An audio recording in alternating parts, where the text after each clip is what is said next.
I want to bring in, if I can, former George W. Bush Chief of Staff, Andy Card. Andy, thanks for joining us. What were some of your takeaways, the more memorable moments for you?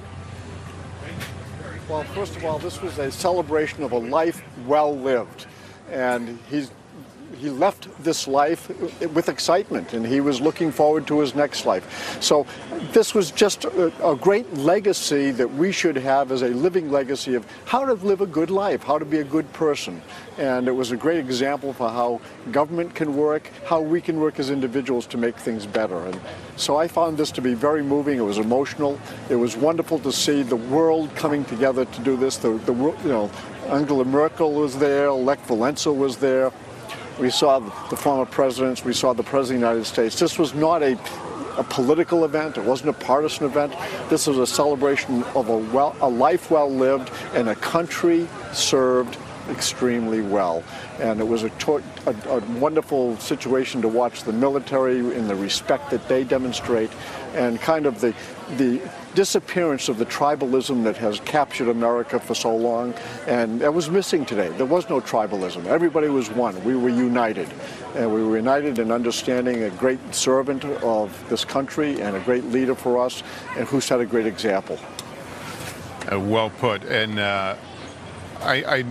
let me ask you about George W. Bush and his remarks. Were you in contact with him about how he went through the process of writing that speech? I was not. George W. Bush, look, this was a son honoring a dad. They just happened to be two people that were presidents. And George W. Bush, I was crying at the end of his remarks. He was crying. I found it to be remarkably inclusive, and George W. Bush had indicated he wasn't going to cry, Well, he cried, and it was okay, and it was wonderful. His dad would have cried.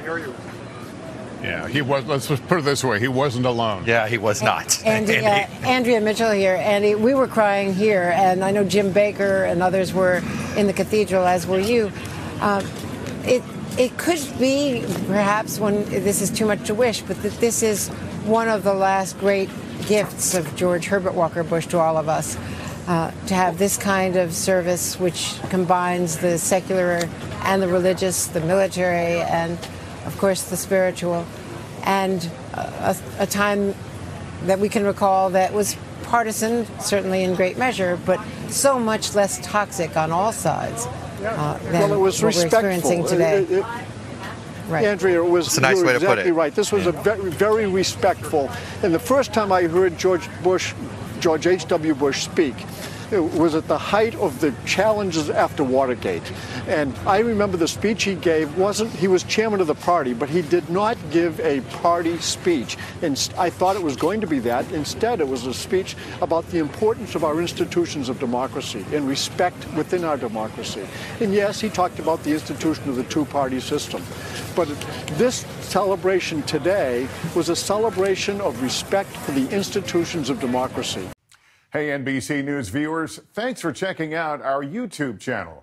Subscribe by clicking on that button down here, and click on any of the videos over here to watch the latest interviews, show highlights, and digital exclusives. Thanks for watching.